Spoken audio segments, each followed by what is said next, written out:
Hi there, this is Oktay Ortabasi, the director of Covalence, and you're listening to The Graveyard Show.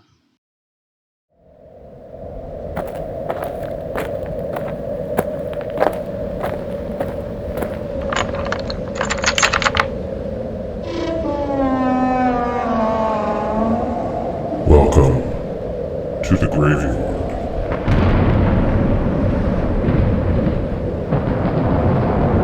Welcome to another edition of the Graveyard Show podcast. I am your caretaker, and the graveyard is open. Welcome back, everybody. Good to have you back here inside my graveyard here at the peak of summer, the dog days of summer, as we like to call it. And, my guest today is the man you heard at the top of the show, Oktay Ortabasi. Will be here in just a moment to talk about his new film, Covalence. It's an indie movie, and he has a Kickstarter campaign for it. We'll get into all the details about that in just a few moments. But before he gets here, I just want to remind you, if you've missed the last couple of shows, the last one was very short. It was a bit of a remembrance to the late actor Sam Neill, of course, the man who starred in some horror and sci-fi horror films that we all know and love, In the Mouth of Madness, Possession, Event Horizon, just to name a few. I gave my thoughts on his passing. And before that, I talked about my 5 picks for what I think should be in the latest In Search of Darkness film, In Search of Darkness 70s. And if you missed that, you can go back and check that out. There are 5 movies that I selected that I hope make the movie, and give you my reasons why. Well, enough about that. As you hear in the background, we're adding a new grave to this graveyard. I'm starting to run out of room, I think. All right. And of course, when that happens, that means my guest is here, and it's time for me to get to work. Joining me now is Oktay Ortabasi, the cinematographer behind such documentaries as Doomed, the untold story of Roger Corman's The Fantastic Four, as well as many of our creator VC documentaries as In Search of Tomorrow, Aliens Expanded, The Thing Expanded, and the upcoming Jaws Explored. He's also directing his first feature film, a sci-fi tale called Covalence, which he's running a Kickstarter campaign for, and we will get into that in just a little bit. Oktay, welcome to the Graveyard Show podcast. Great to have you here. Oh, hi there. Thank you so much. I'm excited to be here and talk about all this stuff. Well, it's great to have you here, and I always love having members of the Creator VC family joining me here. I've had plenty of Creator VC teammates here of yours, David Weiner, Ian Nathan, Robin Block. And, we'll talk about Covalence in just a little bit. But first, I just want to talk to you about your road to becoming a cinematographer. Okay, well, I lived way far away from Hollywood. I first started getting into film after seeing Star Wars, like so many of my generation. I was 5 years old, and my parents had a Super 8 camera, and I was in the boondocks in Australia, playing with it, shooting little films with Lego and, splicing it together, having it melt in the projector, those kind of things. I was searching frantically for a 16 millimeter in the classified ads, if you can believe that. In the newspaper. But by chance, my family, my dad and mom brought us to California. And I thought, I'm a step closer. It wasn't L.A. It was San Diego, but I thought, wow, I'm a stone's throw away. So then I went to film school at San Diego State, and then shortly thereafter drove up the 5 freeway and sat in a Denny's looking for PA jobs. Yeah, those fun early days of getting into the film businesses are always fun, right? Those are rough years. It's a vetting process, I say. If you want it bad enough, you'll stick out. It's like usually, I'd say 2 to 5 years of pure hell, and then if you want it bad enough, you somehow get your foot in the door. So what got you on the road to actually becoming a DP? Were you a fan of photography? Were you a fan of films? Were there DPs that you liked, that you learned about? It was a strange move into being a DP, and it happened in film school. So I, like many of my generation, we all thought we were going to be directors, right? You go to film school, you saw, Alien or Star Wars, and you're like, I'm going to be a director. Like everyone in our class, that if the teacher asked it, we all put up our hand to be a director.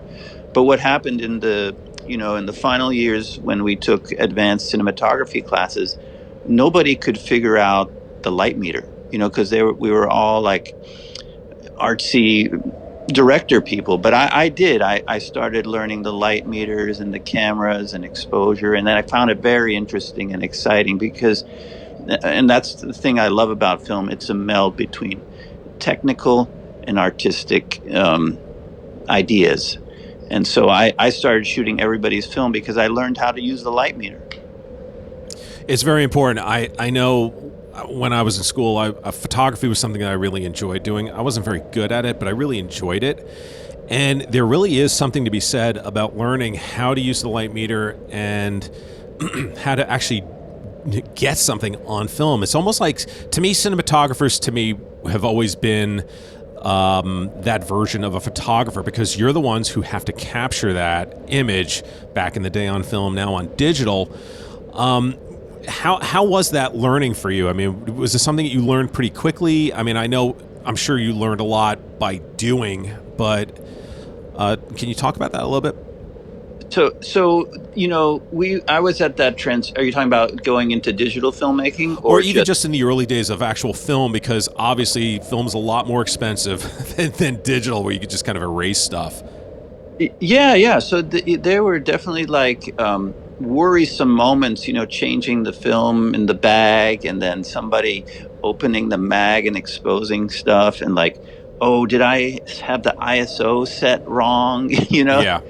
So it was a lot more nerve-wracking. You didn't have a monitor like today where you could just see basically the result you were going to get.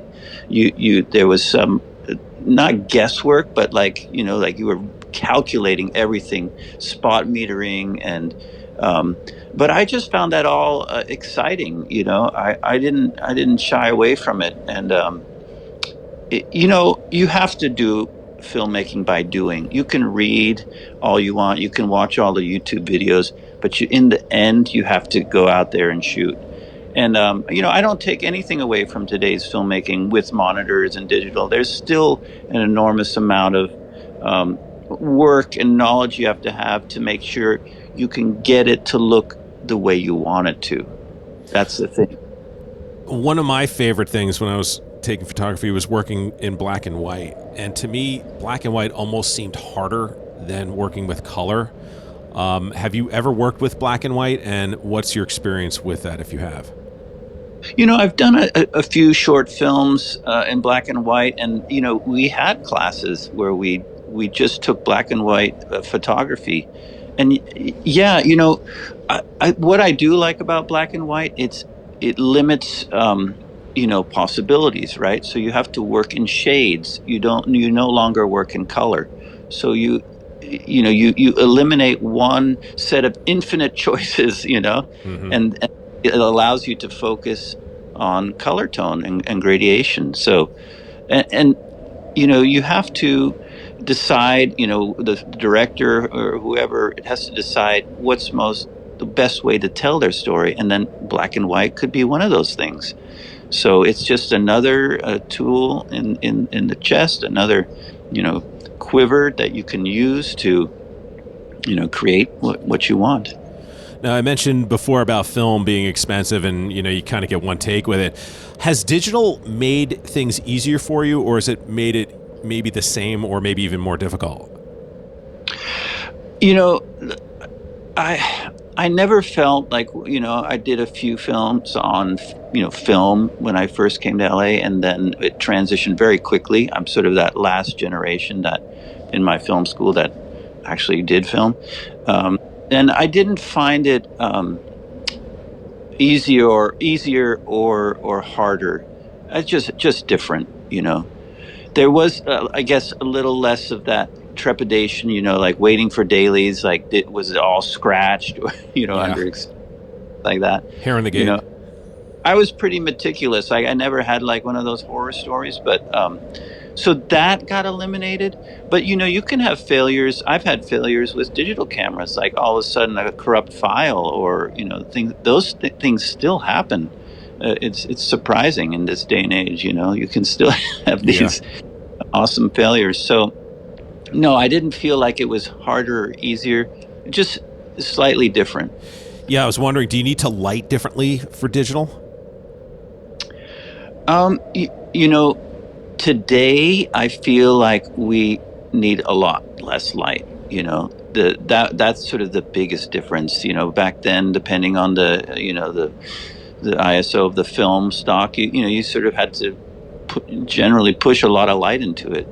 There were fast film stocks already. The Vision 500s and stuff like that. But today, you just need so little light. So a lot of times I'm taking away light now. Yeah. More than adding it.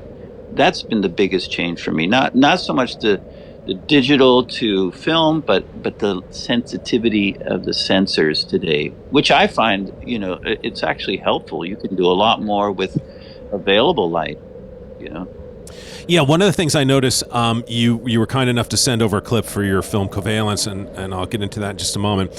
When I was watching it, the first thing that came to my mind was it's inside a apartment or a business building, and you have your characters during the day inside, and then you have the background outside in bright light.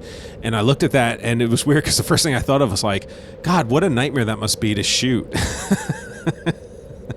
Yeah, luckily those windows were slightly tinted, and that's one reason I chose that location. But I did, yeah, no, I did. I was lighting from the non-window side to balance it out. But you find an aperture where you want to be at, and then you ND it so that you have the exposure you want on the face. But then sometimes you're like riding the balance, like, oh, how do I retain the highlights, but not damage the rest of the image. So it was a little balance going on, but luckily those windows were somewhat tinted, and it helped me a lot. Sure.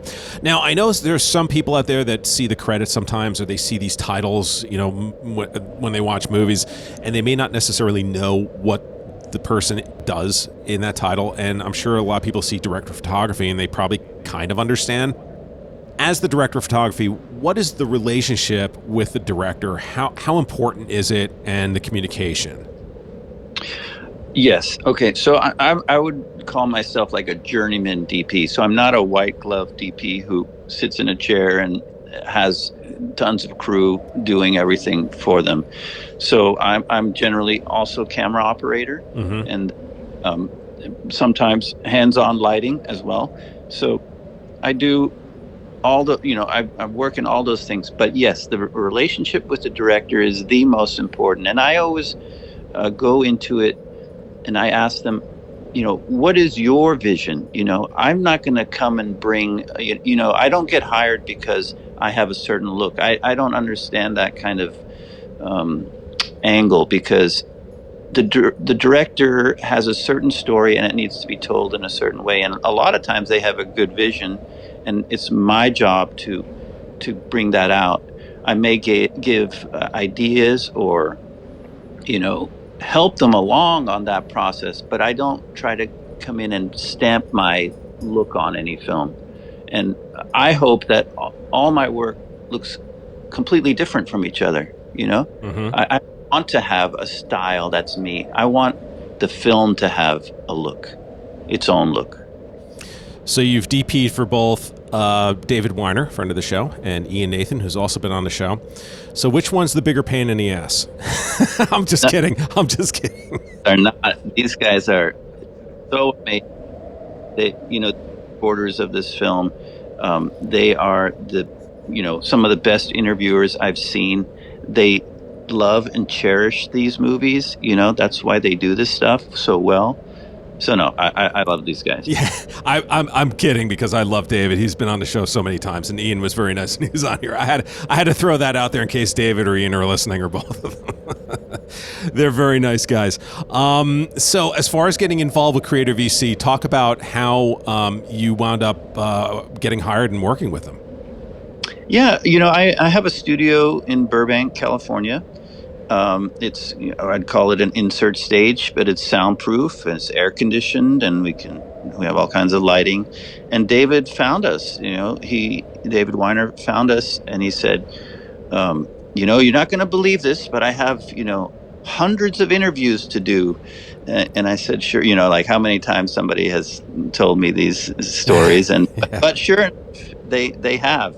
I have done hundreds of interviews for them, and we've met all these amazing characters from, I'd say, what is it, the past 50 years of, horror filmmaking, sci-fi filmmaking. It's just been a treat every time. These people have the greatest stories, and I get to film them. Yeah, no, it's great. The documentaries are fantastic. I've told David so many times on and off the air what great work everybody does at Creator VC. It's such a great machine. It feels like it's just all just going at the same rate, the same time, and the product always looks fantastic. I feel very fortunate because when I started podcasting again, it was in the middle of the pandemic, like most people were doing, podcasts and everything else. Yeah. I met David via phone at the end of the year when the first In Search of Darkness film was getting put together. So it's been quite a ride. It's been nice on this side to be able to look out and see all the products that Creator VC has put together. So you and everybody else who've been working there, you do great work. It really is. It always looks and sounds great and everything. So I just want to say well done with that. Yeah, I'll give you one little anecdote how hard these guys try, especially Robin Block. So I'm just, sitting around at my studio or something, and I get a text, and it's like, "Can you go to New York?" I'm like, "When?" "Tomorrow." I'm like, oh, "Okay," and they had gotten an interview with Sigourney Weaver, and was very important, right, for aliens, yeah. And Robin's like, "Just get on the plane," So I took I packed my stuff, and I took basically, the next flight I could, and I land. It was like a red eye. So I land in the morning, and I'm just taking a taxi. I find Ian at a hotel, and they're like, "Okay, we booked a studio," and we rush over there and set up for the interview, and sure enough, Sigourney Weaver walks in and gave us an amazing interview. And then we were done, and I had to fly home. Like, I didn't even stay at a hotel or anything. This is the kind of stuff we have to pull off sometimes, because some of these big celebrities give us a window, and they're like, now or never. And yeah. And Robin, I think he can juggle like 25 balls at once, to get these things done. So it's a great part of that team. I was going to say, being inside that world, how is it? Robin obviously has a lot of plates he's spinning, and you have on one side David and his team, you have now on the other side Ian and his team, and you're kind of jumping between the two. How is that? Is it just like, okay, like what you said, like they call and they're like, "Hey, we need you, to fly to New York tomorrow," or is it something where, how far in advance do they give you an idea when it comes to let's just say Jaws Explored? Generally it's their job to get the talent, the celebrities, and that's the hardest part, right? To go through the rep and organize. So a lot of them are there about a couple 2 weeks in advance, maybe, and they're generally at my studio here. But some people don't want to travel or whatever, or like in the case of James Cameron, we got a window, and it's like you just go do it, and so like those ones always are a little nerve-wracking. Like, can you imagine lighting an interview that James Cameron is going to walk into? Yeah. So, and that one I was nervous about, right? So, because it was like, here, you get this 1 hour or whatever. And Robin had flown out, Ian had flown out.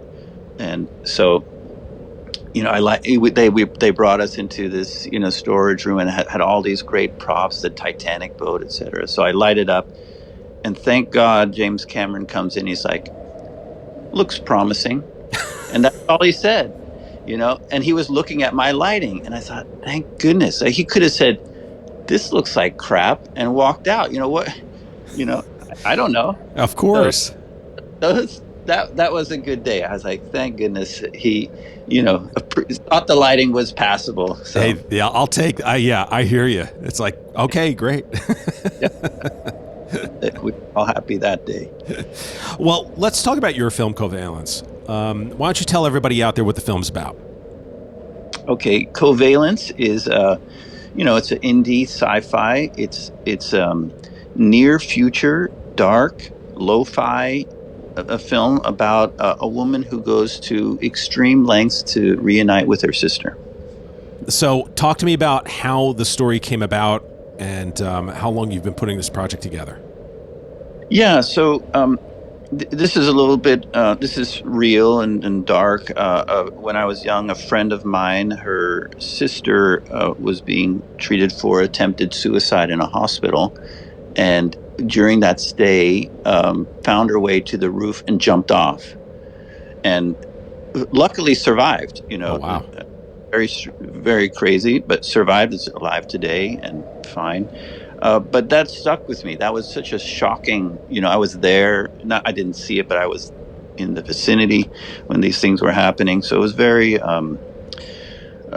disturbing and just stuck with me. So that was something in my mind. And then, as I grew up and had my own family, I have my own daughters, and just watching them grow up in this secret language that sisters have, it's just sort of a fascinating thing to observe.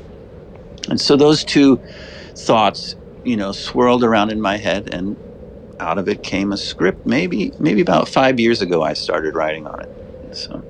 Great. And then as far as getting it produced, how did you, what steps did you take? Which route? Or did you know anybody? What did you do?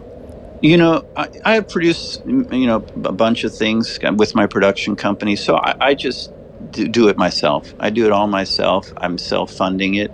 I know a lot of people in the, industry that I trust, and I get their help, like the Davids and the Ians, people have been helping me. But it's self-produced, self-financed. But we'll talk about it later. We are doing a Kickstarter to just help us get production to the finish line. So, talk about, as an indie producer, what it's like, what that world is like. Because I think some people think, oh, I'll just be an indie filmmaker. And yeah, there's a lot of freedom to it, and there's sort of a romanticism to it. As a person who is involved in it, what's the reality of being an indie producer, filmmaker? It's all about persistence, believing in what you're doing, convincing other people to believe in what you're doing, and then do the work. Do the homework on the script. Make sure it's locked tight. Do very careful casting. Because that's what's going to make the film. It's just a lot of hard work, and it's a daily. It's like this. It's a horrible thing to say. Eating an elephant one bite at a time. Somebody used to say that, and that's what it is. There's nothing romantic about it. There's no epiphanies and moments of oh, just magic is happening. Especially when you self-produce and self-finance. I don't know the other route of getting some lucky shot and getting $1 million to make a film. So this is just done by hard work. And working on both sides as an indie producer and an indie filmmaker, and then working for someone like Creator VC, and also doing other documentaries, like I mentioned, doing the Doomed documentary. You get to see in a quote unquote, studio way of doing things, let's just say. What have you learned on that side that has helped you as an independent filmmaker? Oh, interesting. I work on a Western. I've been on a Western for about 6 seasons, and there I was mainly a camera op and sometimes DP, and I was able to watch the director work with actors. And the one thing I've learned is don't over direct. Do good casting, have a good script, and then let them do what they think they've read or what they've, what they think the script is. Over directing really muddies the water, confuses them, and sometimes they just go off the rails and you have nothing. So I think over directing is a problem. And also, like, I've also seen this on the AD side, where ADs go like, okay guys, we're going to go this, and then we're going to do that, and then we're going to go over here and do that. And by the second thing, the whole crew is not listening anymore. Crew very one single track mind, like, what are we doing right now? How does it have to look? What do we have to light? Where does the dolly go? Just tell me that. Yeah. Giving people a laundry list of things, or starting the day with like, we've got a lot of work to do. It just turns, the crew's just wondering what lunch is going to be like. Exactly. Perspective, Nothing like deflating the balloon before the day begins. I always start the day. It's like, guys, we're going to have a great lunch, whatever you want, we're going to order it, right? And then I was like, we're going to do some fun stuff, and it's not going to be too difficult. I always start with that. You're a smart man. You're a wise man. Because I tell people all the time, like, if you really want a happy crew, have good craft service and have good catering, and the rest takes care of itself. Absolutely. And I don't believe in I know indie filmmaking is made up of giant, huge days of, 17 hours or whatever. I never do that on my film.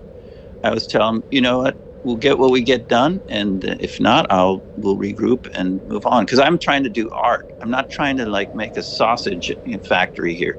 I'm just trying to let my actors perform and do something special. And if it's just 1 minute of that, that's worth a lot more than 10 hours of them just churning through dialogue. Yeah. I mean, it really is. It can be daunting to come in and know that you're going to be working 15, 17 hours. And it may not even be that much, or maybe a whole lot. It is a grind. And I'm happy to hear that you're the opposite with that. And it's like, we're going to get what we get. We're going to move on. Yeah. It's not the Grip's passion project, Yeah.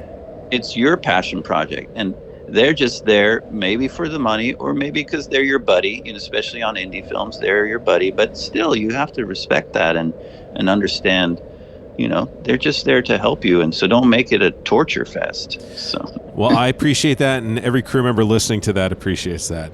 Let's get to the Kickstarter campaign for the film. Tell everybody out there how they can get involved and where they can go. Yeah, so you could go to Kickstarter and type in Covalence movie. I think it'll come up.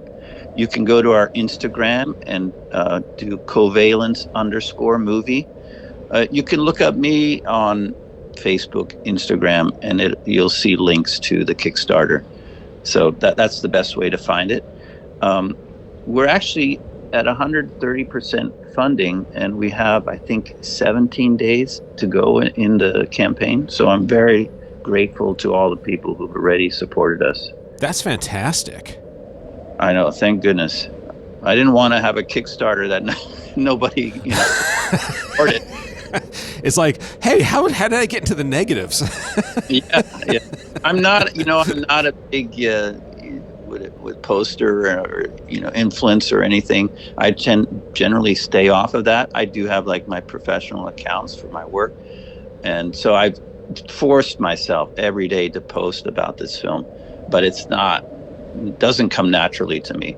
So I'm sure my friends are like, what has happened to him, because he never posts.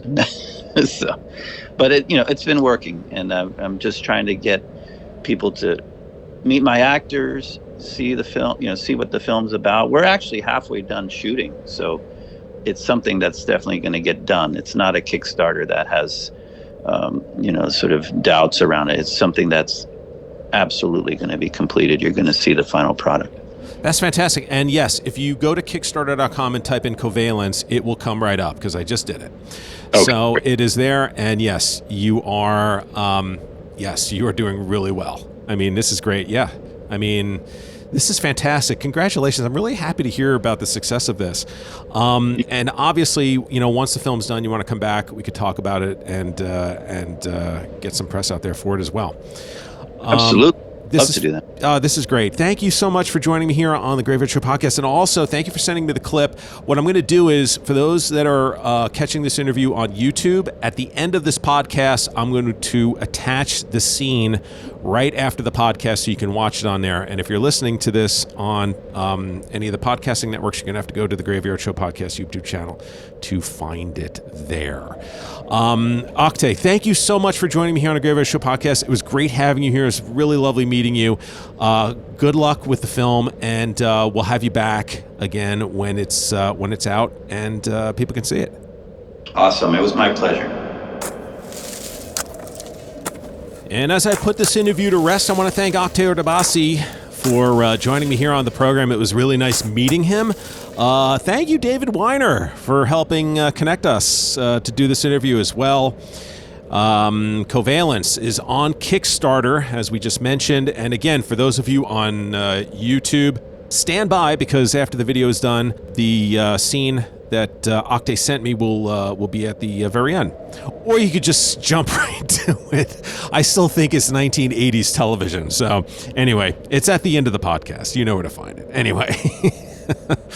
As I begin to close down the graveyard, I want to again remind you that if you have Shudder, and I mean, who doesn't in the horror community, or if you have AMC Plus, there are many movies on Shudder right now that I have had those filmmakers or actors here on the Graveyard Show. So films like In Search of Darkness 94 to 99 or In Search of Darkness Part 3. As we mentioned, Aliens Expanded, I believe that's on Shudder still. King on Screen, Cursed Films, The Passenger, PG Psycho Goreman, and a whole bunch of other movies as well. You can come right back here after you watch those movies and listen to those interviews with those filmmakers, with those actors, right here on the Graveyard Show podcast. So come on back here and check that out. On the next Graveyard Show podcast, creator VC, founder and CEO Robin Block is going to join me, and we're going to talk about the upcoming documentary that actually Oktay and I just mentioned, Jaws Explored. What is it? When is it? How is it? Why is it? Well, we'll find all that out on the next Graveyard Show podcast. All right. Enjoy your summer days, and, well, as you exit the graveyard, I would like to remind you to please lock the gate behind you. We wouldn't want anyone to get out. Until next time.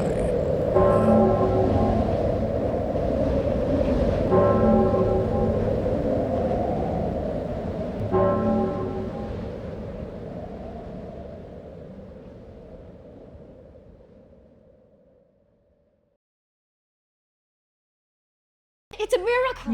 No, it's insane. It's insane is what it is. Kiddo, come on. Just stop calling me that, Sarah. Okay. Oliver, I'm sorry. Okay, I'm sorry that shocked you. Okay, but I miss your mother just as much as you do. That was not my mother. I've spent every day regretting that I didn't come back. Yeah, well, none of this changes that. What do you want me to say? Okay, I'm sorry. I know I should have come back when she was having trouble. I know, I'm sorry. I hate myself for it. Is that what you want to hear?